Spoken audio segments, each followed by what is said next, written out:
นะฮะบอกว่าอ๋อชื่อบัฟไม่ใช่ปั๊บขออภัยฮะปั๊บนั่นโปเตโต้บัฟฮะพี่ครับที่บ้านผมนั้นเนี่ย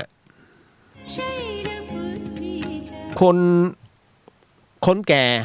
มีอาการเจ็บป่วยอยู่เรื่อยๆเป็นเพราะบ้านผมอยู่ตรงทางสามแพร่งหรือเปล่าครับคือที่บ้านผมเนี่ยมีอาชีพเป็นเกษตรกรทำสวนลิ้นจี่เดี๋ยวนะฮะแค่นี้เลยน้องถามมาแค่นี้เลยไม่มีอะไรมากไปกว่านี้นะครับคืออย่างนี้ฮะบัฟครับพี่เดียวตอบไม่ได้นะฮะผมพูดไปเมื่อต้นชั่วโมงอยู่แล้วว่าบ้านทุกบ้านน่ะย่อมมีคนนะฮะเสียชีวิตการเกิดการแก่เจ็บตายมันคือวัฏฏะสงสารของมนุษย์ของสัตว์สรรพสัตว์นะฮะทั้งหมดทั้งมวลเนี่ยมันต้องเกิดขึ้นตรงนี้อยู่แล้วนะฮะผมเองสักวันหนึ่งผมก็ตายแต่คราวนี้ก็คือว่าบ้านที่อยู่ทางสามแพร่งเนี่ยมันเป็นบ้านที่ค่อนข้างจะสุ่มเสี่ยงผมเคยพูดแล้วนะผมไม่รู้หรอกว่าบ้านปั๊บเนี่ยมันมีทางเข้าเป็นแบบไหนทางเข้ารับกับหมายถึงว่าต้องไปจอดอยู่ตรงทางสามแพร่งแล้วก็ค่อยๆเลี้ยวเข้าบ้านหรือเปล่าหรือทำเป็นเขาเรียกว่าเหมือนกับเฉียงรับถนนนะฮะเคยเห็นไหม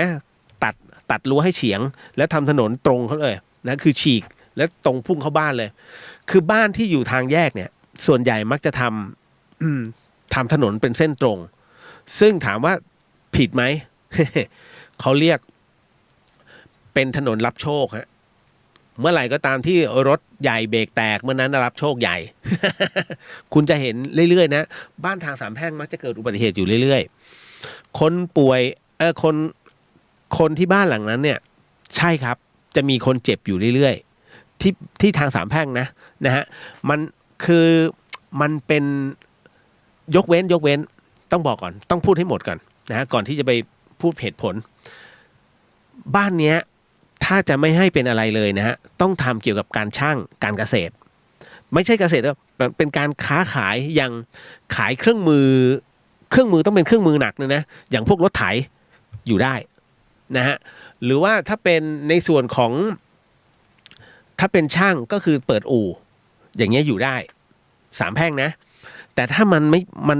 สมมุติว่าคุณทำอย่างนี้จริงๆวิธีแก้ในเรื่องตรงนี้ฮะมันต้องทำเป็นให้ผนังเคลื่อนไหวมีการเคลื่อนไหวตลอดเวลานั่นคือ1คุณปลูกต้นไม้อะไรก็ที่มันสามารถไหวๆได้ผิวๆหน่อยนะฮะคือปลูกนอกรั้วเลยให้มันบังรั้วกำแพงซะอันที่2คือทำน้ำตกซะนะฮะทำเป็นน้ำไหลนะฮะมันก็เขาเรียกแก้ห่วงจุ้ยได้นะครับแต่ผมถึงต้องบอกว่าเอาง่ายๆคุณผู้ฟังหลักสำคัญในเรื่องของการทำให้บ้านคุณน่าอยู่จริงๆคุณไม่ต้องไปหาสินแสที่ไหนนะฮะแค่คุณเนี่ยลองไปบ้านคนอื่นดูก่อนถ้าเข้าไปที่บ้านคนอื่นที่ไหนก็แล้วแต่นะฮะแล้วคุณรู้สึกว่าเฮ้ยทำไมมันสบายใจจังทำไมมันโล่งจังคุณดูแบบเลยว่าเขาจัดบ้านแบบไหนคุณดูไว้เลยฮะถ่ายรูปเลยเพราะนั่นแหละคือถูกห่วงจุ้ยง่ายสุดฮะนี่คือง่ายสุดไม่ต้องไปเสียเงินไปจ้างสินแสมาดูเสียเงินค่าสินแสอะไรเนี่ยนะฮะเพราะอะไรฮะเพราะว่าถ้าอะไรก็ตามที่เมื่อเรากลับเข้าบ้านแล้วรู้สึกสบายใจโล่งสีที่ให้มันโปร่งแล้วมันเหมาะกับเราอย่างนั้นนะฮะให้คุณเชื่อเลยว่านั่นน่ะคือสีที่ถูกโฉลกกับคุณแล้วการจัดแบบนั้นน่ะทำให้คุณรู้สึกมันโล่งสบายใจถ้าคุณรู้สึกว่ากลับเข้าบ้านแล้วรู้สึกมันหดหู่ทำไมมันรกงี้วะคุณต้องเอาของออกบ้างแล้วอย่าเป็นนักสะสมผมอะเพิ่งจัดห้องใหม่เพิ่งจะรู้ว่าผมเป็นนักสะสมพอสมควรเก็บออกมา5 ถุงถังขยะถุงขยะเนี่ย5 ถุงเอาไปทิ้งแล้วก็มี นะกองอยู่หน้าห้องก็มีนะฮะเพราะว่าเฮ้ยนี่เรานักสะสมตอนนี้เลี่ยมเลยโล่งเลยนะฮะระยะเวลา4 ปีที่ผ่านมามันไม่เคยเดินเต็มห้องอ่ะตอนนี้เดินเต็มห้อง นะฮะนั่นน่ะแล้วมันรู้สึกว่าโล่งผมเอาบางอย่างออกไปให้หมดโล่งตาเพราะฉะนั้นบอกแล้วก่อนจะสอนใครเราต้องทำเราให้ได้ก่อนเราก็ต้องสอนตัวเราก่อนเพราะฉะนั้นผมก็จัดใหม่ทั้งหมดทั้งมวลนะฮะก็เลยสบายตานะฮะเหมือนกันคุณไปทำห้องของคุณเนี่ยถ้าอพาร์ตเมนต์ใช่ไหมถ้าสมมติอันนี้ผมบอก คุณผู้ฟังด้วยถ้าน้องอยู่ที่อพาร์ตเมนต์พยายามอย่าสะสมของเยอะอย่าทำให้ห้องรกนะฮะการทำให้ห้องรกหมายถึงว่าการทำให้ซับกระเด็นออกจากตัวนะฮะเพราะฉะนั้นเนี่ยทุกครั้งทำไมผู้ใหญ่จึงสอนว่าตื่นมาพับผ้าเสร็จปุ๊บคลุมที่นอนเพราะเขาถือว่าการคลุมที่นอนคือคลุมสมบัติเอาไว้ให้อยู่นั้นครอบสมบัติเอาไว้ถ้าคุณปล่อยให้รกทุกอย่างนะมันมีแต่จนกับจนนะนี่คือหลักฮวงจุ้ยคุณไปถามสินแสที่ไหนก็ได้ฮะทุกที่ไปบอกเหมือนกันหมดนะเพราะฉะนั้นเนี่ยอันนี้แค่บอกเบื้องต้นนะครับอย่าสะสมมากจนเกินไปคุณต้องทำให้ห้องคุณมีสเปซบางส่วนนะถ้าห้องมีสเปซเกิดขึ้นปุ๊บนั่นเนี่ยคือช่องเขาเรียกช่องที่สามารถทำให้คุณสบายใจนะมันทำให้นะจะทำให้เรารู้สึกว่าดีนี่คือทริคเลยฮะลองไปบ้านเพื่อนดูนะฮะอันเนี้ยของปั๊บเหมือนกันนะฮะเรื่องของการเจ็บป่วยอยู่เรื่อยๆเนี่ยนะก็มีส่วนฮะเพราะว่าตรงทางสามแพร่งเนี่ยถ้ามันเป็นไฟแดงรถติดตรงนั้นแน่นอนที่สุดฮะคาร์บอนมอนอกไซด์นะทั้งหมดทั้งมวลที่มันเป็นจากท่อไอเสียเนี่ยนะฮะมันก็จะกระจุกตรงนั้นฝุ่นละอองจะเยอะมากทางแยกนะครับเพราะฉะนั้นเนี่ยมันต้องหนักหมั่นทำความสะอาดทำไมจึงต้องปลูกต้นไม้ให้มีความไหวอยู่ที่ในเรื่องของการแก้คือมันอย่างน้อยเนี่ยมันเป็นด่านแรกในการซับพวกควันพวกฝุ่นทำไมจึงต้องมีความไหวๆของอะไรล่ะน้ำตกก็เพราะตัวน้ำเนี่ยฮะฝุ่นกระทบน้ำเนี่ยมันก็จะหายแล้วนะฮะแน่นอนที่สุดเพราะฉะนั้นเนี่ยบางส่วนมันเข้าไปถูกแต่มันยังน้อยนะครับมันแก้ไม่ได้ 100% แต่มันแก้ได้ทั้งหมดทั้งมวลนะฮะแต่ทำไมถ้าเป็นช่างหรือเครื่องมือการเกษตรโดยเฉพาะอย่างยิ่งเครื่องมือพวกรถไถทำไมมันอยู่ได้เขาเรียกเมื่อธาตุหนักเจอธาตุหนักด้วยกันมันไปของมันได้มันเป็นพวกเดียวกันเพราะฉะนั้นจึงไม่เกิดอะไรขึ้นฮะและทำให้รุ่งเรืองด้วยซ้ำทางสามแพร่งนะจ๊ะอันนี้บอกไว้เก็ตนะปั๊บผ่านไป1 นะฮะคือผมก็จะไปเรื่อยๆทีละนิดอะไรแบบนี้นะฮะคุณศักดิ์ชัยบอกว่าขอบคุณครับครับผมต่อมาอันนี้ดราม่านิดนึงนะฮะคุณผู้ฟังน้องเนยนะฮะน้องโอ้โหขึ้นมาอวยพี่ก่อนเลย นะฮะน้องเนยมาบอกเลยฮะหนูอยากขอบคุณพี่เรียว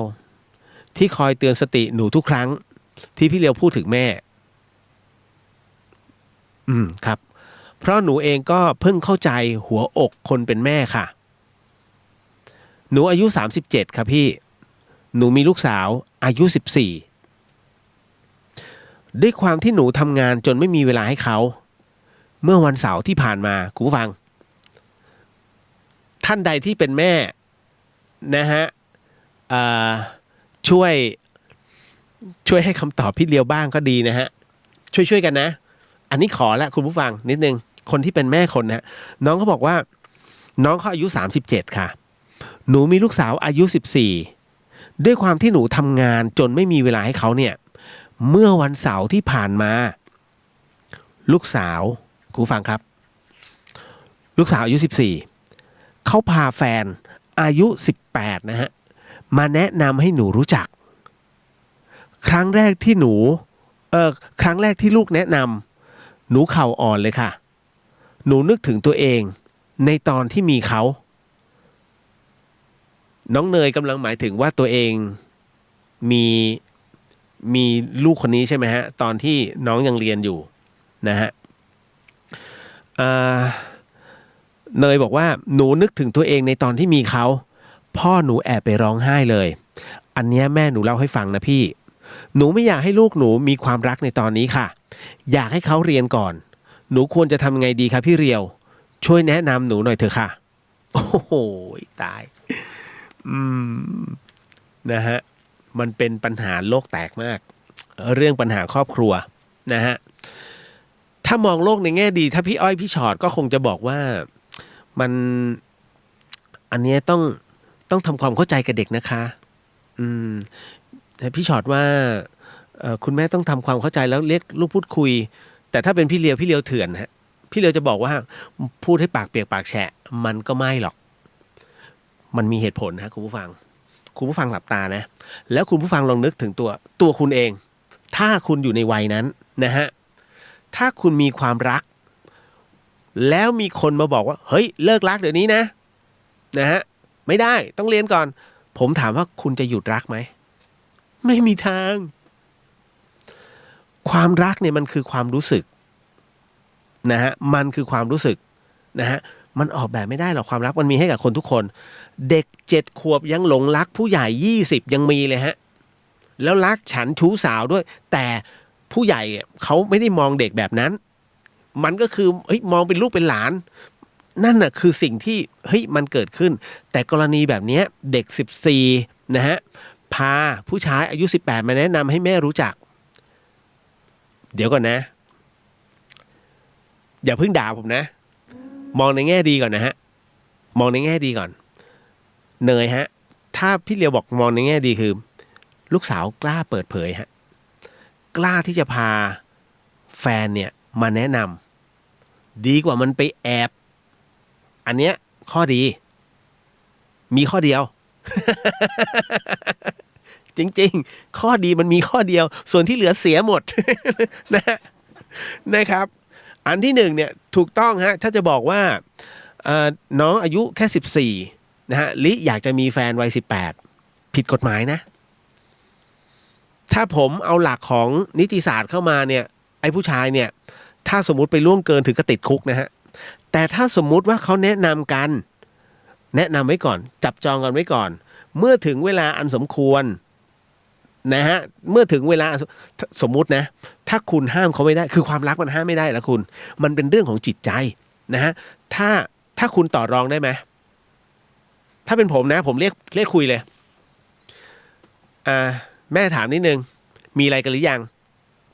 ถ้าเป็นผมนะผมในเมื่อกล้าเปิดเผยผมก็ถามมีอะไรกันมีอะไรกันหรือยังแม่ขอบอกงี้แม่ขอนะว่าห้ามมีอะไรจนกว่าเธอจะอายุ20หรือ22แล้วรอลูกฉันนะฮะรอลูกฉันให้ครบกำหนดวาระของกฎหมายกำหนดก่อนนะฮะฉันถึงจะอนุญาตเต็มตัวรักกันได้มีปัญหาเป็นเพื่อนปรึกษาหารือได้เนี่ยฮะถ้าเป็นผมคือมันมีทางออกแค่ทางนี้นะคุณแม่นะฮะคุณแม่อย่าห้ามนะน้องเนยถ้าน้องเนยใช้คำว่าเด็ดขาดปุ๊บพี่ต้องบอกกลับไปว่า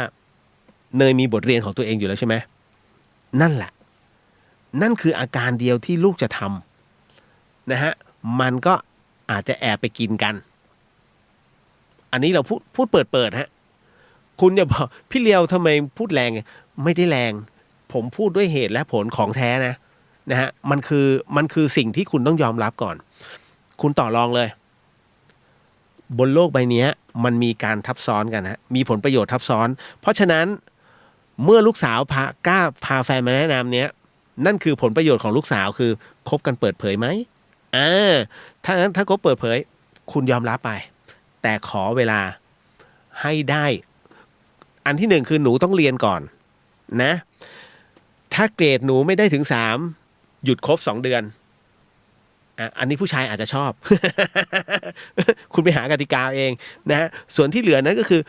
รอให้เขาถึงเวลาก่อนนะแล้วจะมั่นกันไหมมั่นกันแม่ไม่ว่าแต่ต้องทำตามก่อนนะเขียนเลยคุณทำสัญญาขึ้นมาถ้าผิดสัญญาปุ๊บมีค่าปรับอะไรว่าไปนะฮะยึดบ้านยึดรถยึดอะไรมันว่าไปนั่นนะฮะคือลูกใครก็รักแต่คุณเนี่ยผมต้องบอกว่าเนี่ยฮะนั่นคือสิ่งที่อันนี้ไม่เกี่ยวกับน้องเนยนะฮะไม่เกี่ยวกับลูกสาวน้องเนยนะผมจะบอกว่ามันคือพัฒนาการอันเร็วรวดเร็วที่คุณตั้งตัวไม่ทันฮะด้วยปัจจุบันเป็นแบบนี้ต้องยอมรับมันนะฮะคุณจะบอกว่าโอ้สังคมมันเป็นประชาธิปไตยใช่แต่เรามีวัฒนธรรมและมีประเพณีอยู่คุณต้องเข้าใจนะฮะนี่คือแม้ว่ามันคือยุคใหม่เป็นยุคดิจิตอลแต่คุณจะเอาดิจิตอลจ๋าเลยฮะเดินแก้ผ้าขึ้นรถลงรถขนาดนี้เลยมันก็ไม่ใช่ถูกไหมเพราะฉะนั้นมันต้องมีบางอย่างเนี่ยที่กดอยู่บ้างผมไม่รู้ว่าคุณแม่หลายๆคนคิดยังไงนะฮะผมอยากฟังเหมือนกันไม่รู้ว่าคือผมก็ไม่อยากจัดรายการคนเดียว คือมันเรื่องครอบครัวคุณแล้วผมไม่เคยมีลูกมีลูกก็มีลูกผมอยู่ นะผมก็มีลูกผู้ชายอยู่ นะนะฮะเดี๋ยวนะ อันนี้รันบอกลุกมาจัดห้องทันทีเลยครับ อันนี้ยุ้ยบอกว่าลูกคือกระจกเงาสะท้อนสิ่งที่เรากระทำกรรมก็มีส่วน แต่ยุ้ยว่าดีนะ ดีกว่าแอบไปทำลับหลังกันทำนี่ทำใจไว้เลยโอ้ยุ้ยก็เห็นเหมือนที่พี่เลียวเห็นใช่ไหมฮะนะฮะว่านี่คือสิ่งที่เด็กอ่ะต้องเผชิญเราผู้เป็นแม่ก็ต้องเผชิญถูกไหมฮะเพราะฉะนั้นเนี่ยถึงได้บอกว่าเฮ้ยคุณต้องยอมรับในสิ่งที่ลูกเนี่ยนำมาให้คุณเพราะไม่งั้นมันจะเตลิดนะแล้วผมมากลัวอย่างหนึ่งคือคุณพ่อแม่ไม่กลัวแม่เนี่ยเหมือนน้ำพ่อเนี่ยเหมือนไฟแต่มันก็มีบางอันเนี่ยนะฮะคือบางครอบครัวพ่อเป็นน้ำแม่เป็นไฟนะฮะเพราะเวลาพ่อเป็นไฟเมื่อไหร่ปุ๊บแม่สั่งปุ๊บพ่อนิ่ง โดนเขาเรียกโดนน้ำสาด นะฮะไอ้โดนไฟสุมไม่โดนน้ำสาด นะฮะพ่อเป็นไฟแม่เป็นน้ำนะฮะหรือว่าพ่อเป็นน้ำแม่เป็นไฟมันต้องอย่างนี้ฮะคือพ่อบางคนอาจจะกลัวเสียฟอร์มมันมีนะฮะยิ่งถ้าสมมุติว่าน้องเนย37แล้วสามีอายุเท่าไหร่นะฮะอันนี้ผมไม่ได้ถามน้องนะถ้าสมมุติสามีใจร้อนขึ้นมาเนี่ยเขาเรียกเสียเหลี่ยมนะโอ้ลูกสาวอายุ14แล้วพันพาแฟนอายุ18มามันเป็นระดับครอบครัวคุณเข้าใจใช่ไหมเราผู้ชายด้วยกันเราจะรู้โอ้โหให้มาหยามกันเลยเหรอไม่ได้ผู้ชายเพราะฉะนั้นคุณต้องทำความเข้าใจกันก่อนนะฮะระหว่างเนยกับแฟนนะฮะบอกว่าเฮ้ยความรักถ้าไปห้ามมันตอนนี้วันนี้ห้ามได้พรุ่งนี้ห้ามได้คนจ้องกับคนระวังไม่เหมือนกันสักวันหนึ่งท่านหนีตามไปทำไงแต่อย่างเงี้ยได้เห็นด้วยอยู่ตรงนี้ด้วยนะฮะถูกไหมอย่างน้อยเราจะได้รู้ว่าไอ้หนุ่มคนนี้มันลูกเต้าเราใครนะฮะอย่างน้อยเดือดร้อนโอเคถ้ามันเป็นอะไรที่พอจะช่วยเหลือเราได้เนี่ยเขาเรียกพันธมิตร นะฮะจริง